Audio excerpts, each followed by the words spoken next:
Mereka pun segera menemui Menteri Komunikasi untuk memberitahukan apa yang sedang terjadi di sana. Alvaro meminta Menteri Komunikasi untuk segera melakukan perintah evakuasi kepada semua warga di dekat Pulau La Palma. Namun Bu Menteri malah menolaknya dan ngomel-ngomel, karena jika perintah evakuasi dilaksanakan, maka akan terjadi kepanikan di semua lapisan masyarakat. Bisa jadi akan ada penjarahan, kriminalisasi, kegaduhan, dan lain sebagainya. Menteri menyatakan bersedia untuk mengumumkan, asalkan data dari Alvaro adalah data yang valid dan tidak hoax. Alvaro pun mengatakan, hal itu de la naturaleza, no de matemáticas.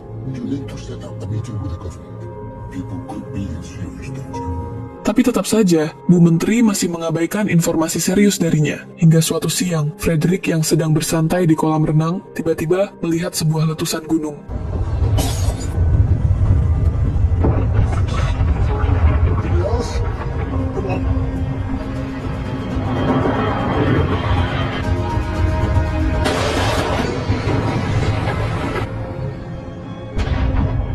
Setelah letusan itu, sebuah pesawat terlihat jatuh karena menembus abu dari ledakan tersebut. Melihat situasi mulai memburuk, Menteri Komunikasi akhirnya menindaklanjuti peringatan dari Alvaro. Orang-orang penting di pemerintahan pun melakukan pertemuan online dengan Alvaro dan timnya. Pemerintah menjanjikan akan segera mempersiapkan pemberitahuan bahaya tsunami kepada masyarakat La Palma. Dalam hati, Alvaro mengatakan, mungkin semuanya sudah terlambat, namun daripada tidak melakukan apa-apa, ia meminta pemerintah untuk bergerak cepat, tanpa banyak birokrasi, dan mulai sekarang juga. Pada malam harinya, terlihat Mary menerima telepon dari keluarganya yang memberitahukan kabar buruk. Mary pun langsung pulang ke rumah. Saat sampai, ia melihat adiknya sedang bermasalah dengan polisi, hanya karena sebotol minuman beralkohol. Dengan niat membela, tanpa sengaja, Mary malah memukul polisi tersebut. Akibatnya, Mary dibawa ke kantor polisi dan dituduh melakukan tindak kekerasan terhadap petugas negara. Ia harus menunggu di dalam sel sampai ada pengacara yang datang menjaminnya. Sementara itu, di sisi lain, di kantor pusat pemerintahan sedang berlangsung rapat darurat terkait kemungkinan bencana di La Palma. Demi menghindari kepanikan masyarakat, semua pihak diwajibkan merahasiakan informasi ini, setidaknya sampai pengumuman resmi dilakukan. Namun terlihat seorang pria bernama James yang menunjukkan ekspresi mencurigakan, seolah akan melakukan sesuatu.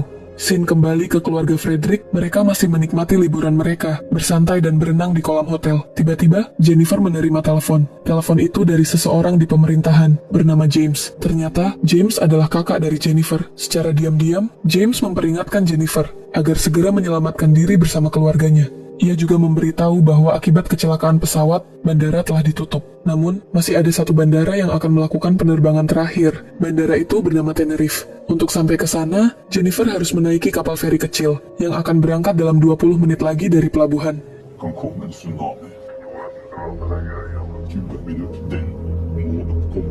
20 menit lagi, pulau ini bakal hilang dari peta, dan mereka masih belum tahu. Kini Jennifer dan keluarga pun langsung berkemas, dan akan segera ke pelabuhan itu untuk menaiki kapal. Saat mereka menunggu taksi, ternyata tak terlihat satupun taksi di sana. Mengingat sisa waktu yang tak mungkin cukup, Frederick yang melihat sebuah mobil terparkir dengan kunci di dalamnya, nekat membawa mobil itu.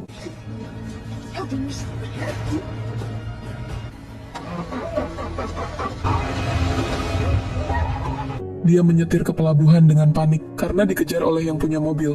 Akhirnya, dia pun berhasil sampai ke pelabuhan. Namun, saat sudah sampai di pelabuhan, hal ini pun terjadi setelahnya.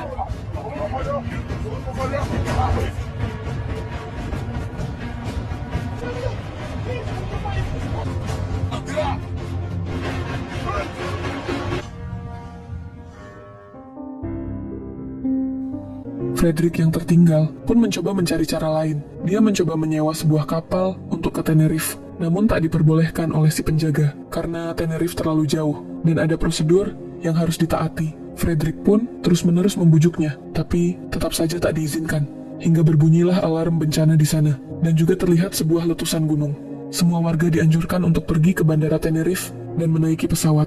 Akhirnya, dengan sedikit berebut tempat, Frederick pun mendapatkan tempat di sebuah kapal kecil. Namun saat akan segera berangkat, terlihat seorang ibu-ibu yang membawa bayi memohon pertolongan untuk naik ke perahu itu. Dengan semua orang yang berpura-pura tak mendengarkan, ibu dan seorang bayi itu, Frederick pun melakukan hal ini.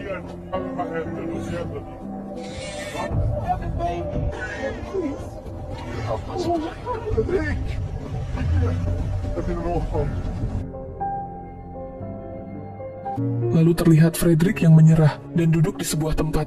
Di tengah kepanikan, semua masyarakat yang ingin menyelamatkan diri, Frederick lebih memilih duduk di depan kantor polisi dan menelpon istrinya untuk mengucapkan perpisahan.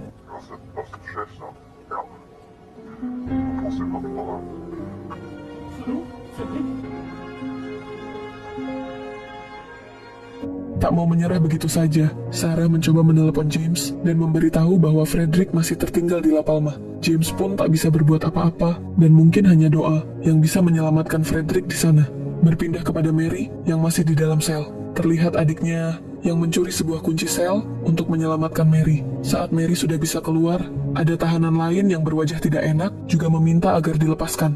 Mary pun melepaskannya. Saat di luar, ternyata keadaan sudah sangat parah. Terlihat ada Frederick yang juga berada di depan kantor polisi, mendengar Mary yang akan ke dermaga untuk menyelamatkan diri. Frederick pun memberitahunya bahwa sudah terlambat, semua perahu sudah berangkat ke Tenerife. Namun beruntungnya, adik Mary mempunyai kabar baik.